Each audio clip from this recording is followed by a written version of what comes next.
Nintendo has revealed its first mobile game, and Sony had a press conference at Paris Games Week. Welcome to Press X.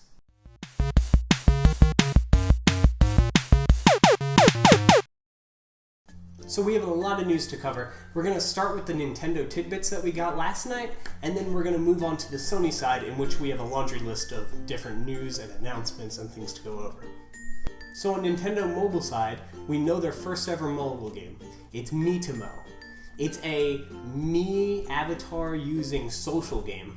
Not what most people expected. There were rumors announced before the conference, or before the release at least, that this first title by Nintendo is going to use a small IP, and that would be the Miis, and that bigger IPs, the Zeldas, the Marios, the Metroids, would be coming later in 2016.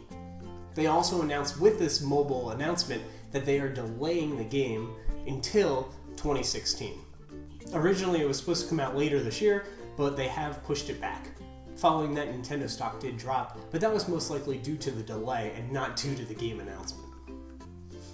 I personally am not very excited for this mobile game at all. I can't think of a mobile game announcement that you could get me excited for. Even if it was by some beloved company that has the rights to a beloved franchise, I just can't see myself playing a game on mobile.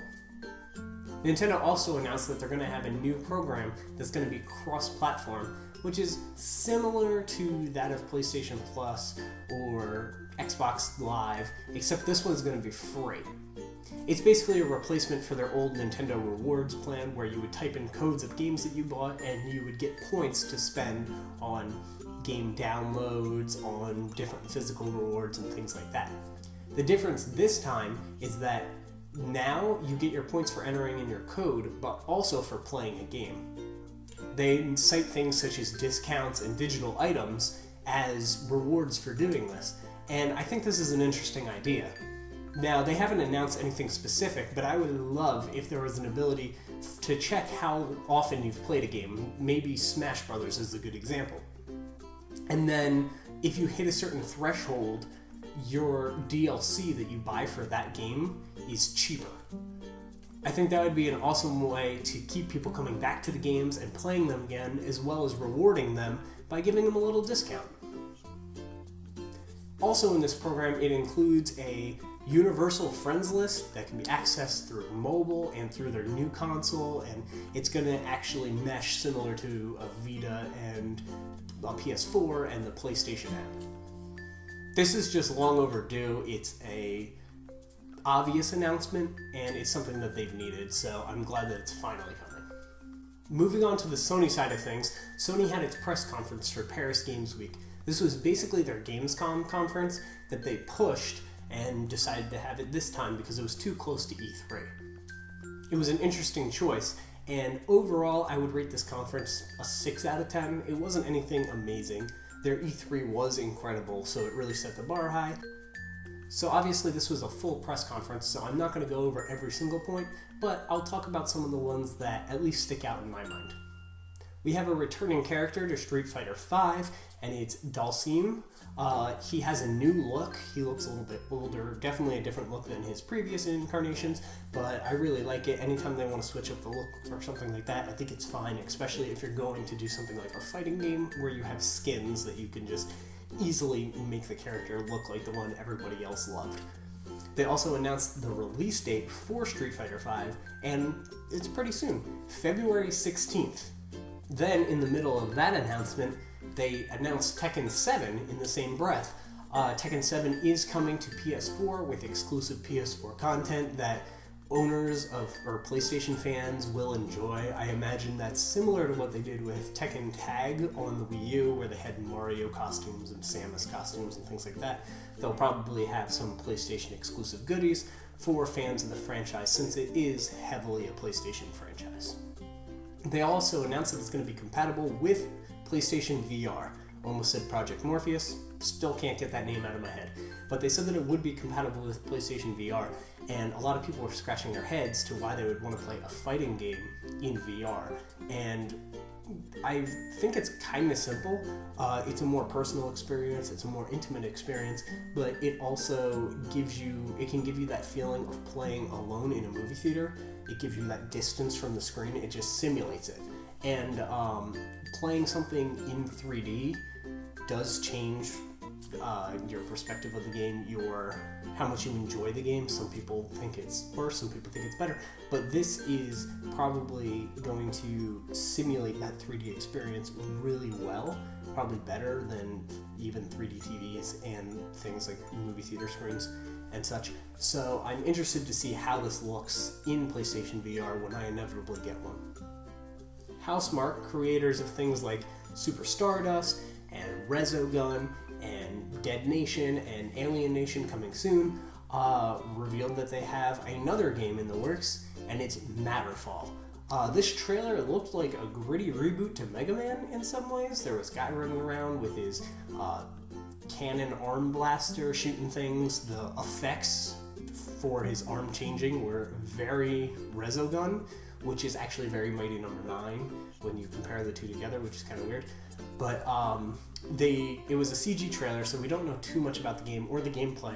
But when it did zoom out at the very end, it looked like it would be some sort of side-scrolling game, where it may be a 360 side-scrolling game, similar to how Resogun is on that sphere that you can go any direction on. It seemed like maybe this will be the same thing.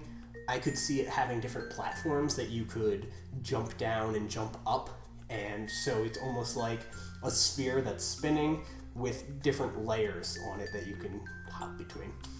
Anyway, this is all just conjecture. I have no clue. They didn't reveal too much about it. They didn't talk about it too much, but I'm actually very excited for this title.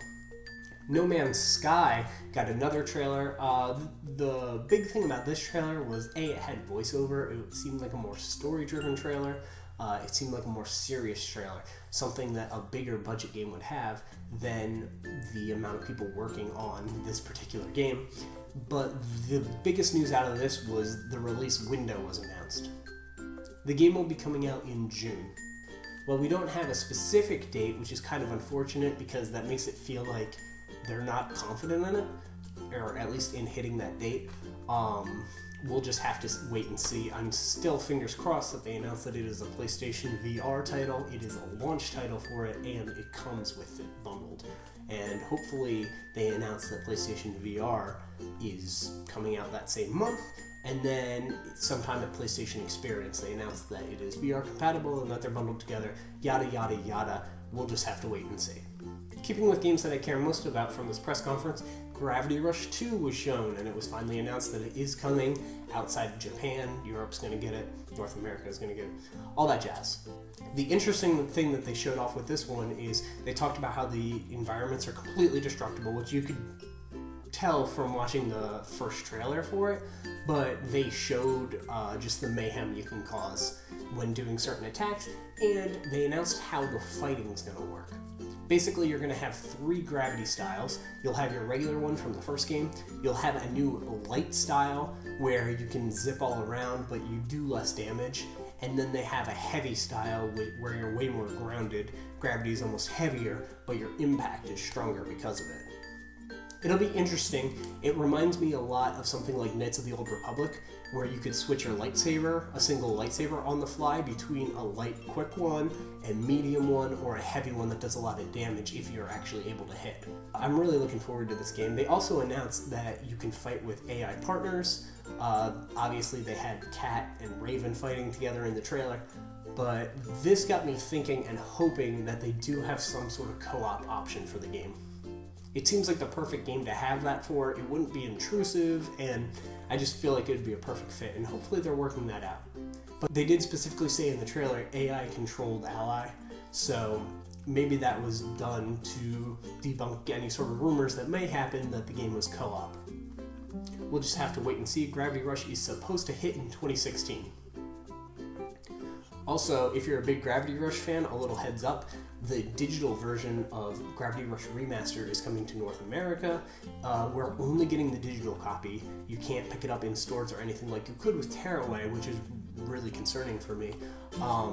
It is only going to be $30 though, which is kind of the padding, but the Chinese version of the game does have English subtitles, and it is available for pre-order at places like PlayAsia. I already picked mine up. So if you're interested in the game and you desperately want it and you want to play it in English, you can do that. You'll also get it 2 months earlier because it comes out in December there and February here. So just a little bit of info for you. Uncharted multiplayer got a demo, and I have to say I'm really excited about this, and the internet isn't. They revealed that the game's going to have these mystical elements. If you know the Uncharted games, there's always a little bit of witchcraft involved. And they're bringing that over to multiplayer. You see Elena use some fire running ability. You see Nate throw down a totem that's like cursing people. And the action seems, fast and almost super exaggerated, almost cartoony. Unlike, while the single player game is exaggerated for sure, it's not quite cartoony. And I feel like this is almost like a Team Fortress cartoony style to it. But I like that. I'm glad that they're going a different direction with it. They seem to be taking cues from The Last of Us's multiplayer, which isn't a bad thing. The Last of Us had my favorite multiplayer in the past 4 or 5 years, and then Splatoon was right there up with it when that came out. But at the time when The Last of Us's multiplayer came out, that was my favorite one since probably Call of Duty 4.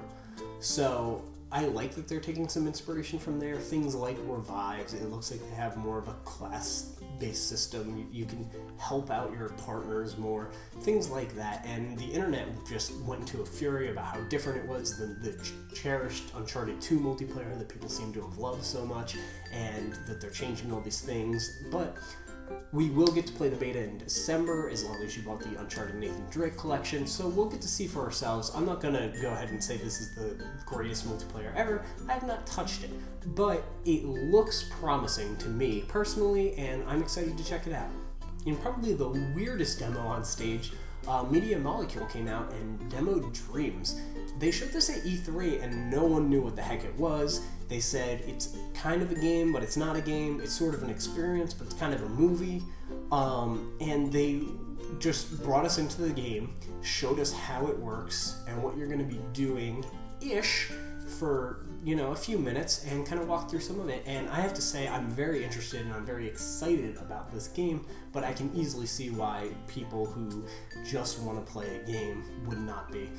This reminds me similar to something like Mario Maker or the Little Big Planets or Project Spark, any sort of create your own game engine.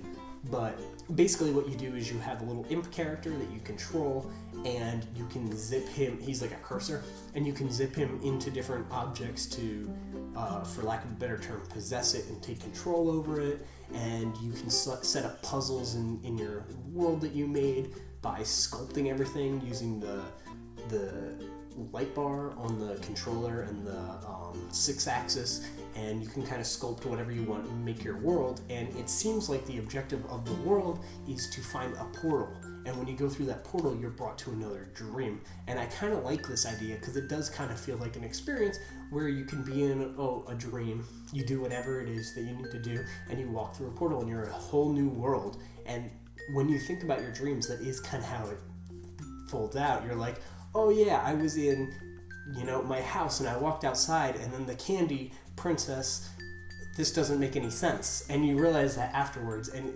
when I watch this game be played, it does look like I'm in the dream of somebody.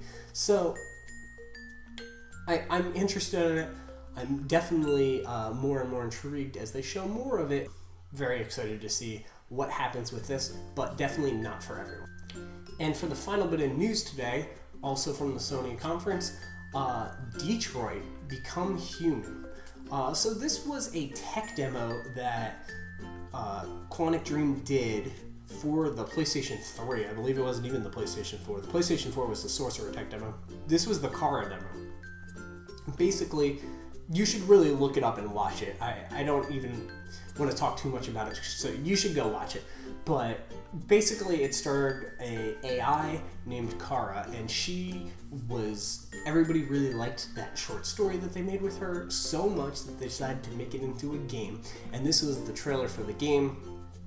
It reminds me a lot of something like Beyond Two Souls, which they worked on, and Heavy Rain, which they worked on. I'm very excited for this. The story seems interesting, the world seems interesting, but we don't know too much about the gameplay or anything like that because it was just a CG trailer, but it definitely got my mind thinking about what I would want out of a game like this. And hopefully David Cage is able to create an experience similar to that of Heavy Rain. It'll be interesting to see if he takes any ideas or things that he's learned from the Telltale games, from the Until Dawns of the world, and applies them to this new game. So anyway, that's all the news I have for you. I know I skipped over some things at the conference, some big things too, like Gran Turismo Sport and things like that, but it's just, this was stuff that caught my attention personally. Be sure to like this video, share and subscribe, and be sure to leave in the comments, what are you being for Halloween? I know it's kind of out of left field, it's not really has anything to do with games, but I'm curious, what are you being for Halloween? Let me know in the comments. I'm personally being the Joker, Jared Leto's Joker, from the new Suicide Squad movie. I'll take pictures or something and I'll put them up in another video. I'm Kevin McManus, and I'll speak with you next time.